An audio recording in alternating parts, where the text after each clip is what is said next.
Welcome to the Winner's Circle.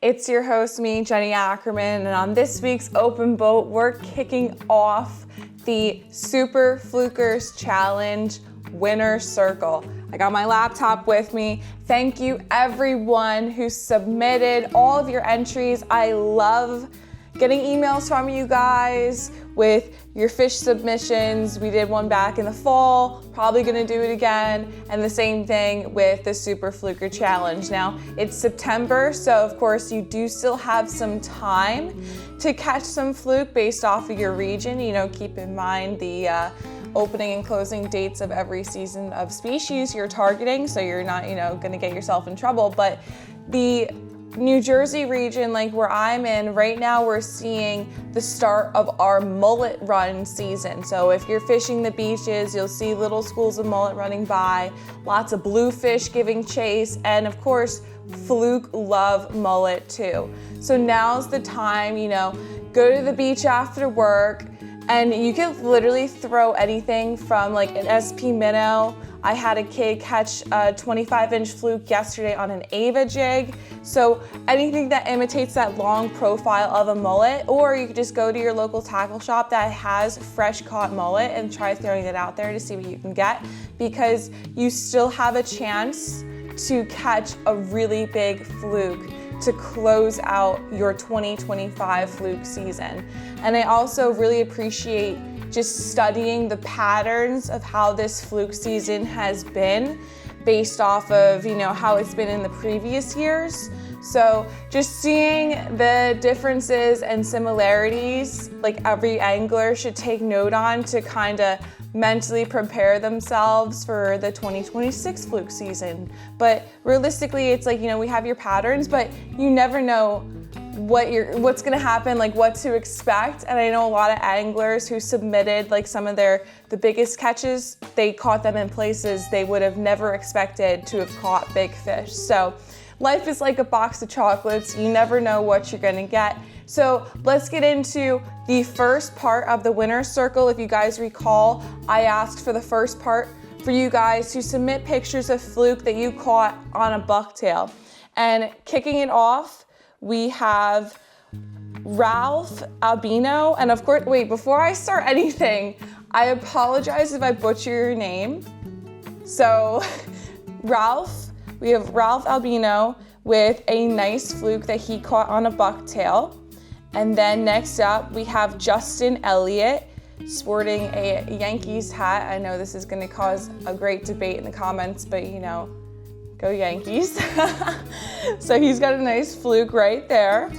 Moving on, we have Pete Egbert, and Pete had something to say with his. He said that he caught his 16-inch flounder in his backyard of Long Beach, New York. So we can't beat fish in your own backyard for some nice flukes.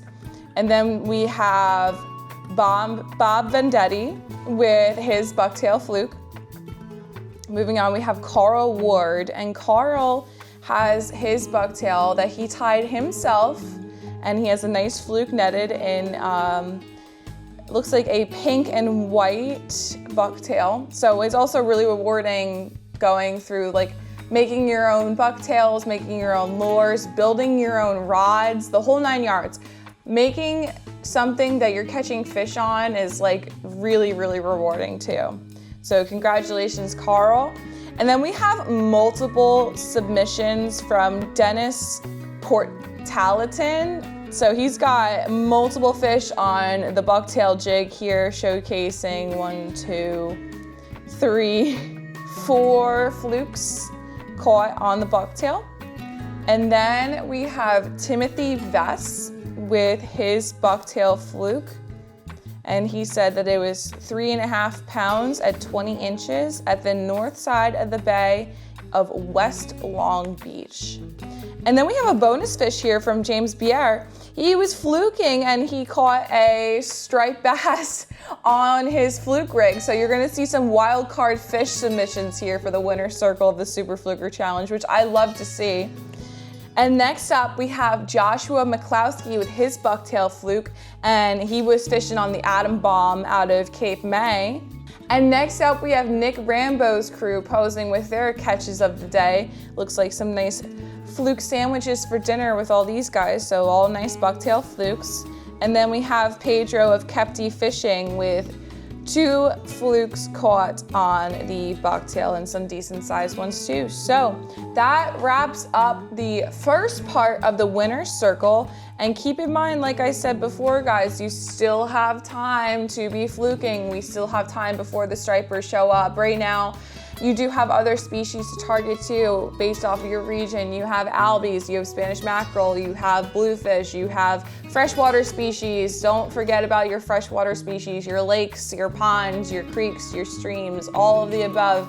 Any body of water that's not a puddle, you can find fish in. So don't be sitting around, waiting for a species when you can go out and target more. So go out there, get down to some more fish, enjoy the good weather. Next week kicks off the first week of fall, so bring on the fall and let's see what comes next. And I will catch you guys on next week's open boat. We're continuing off with the winner's circle, so let's go.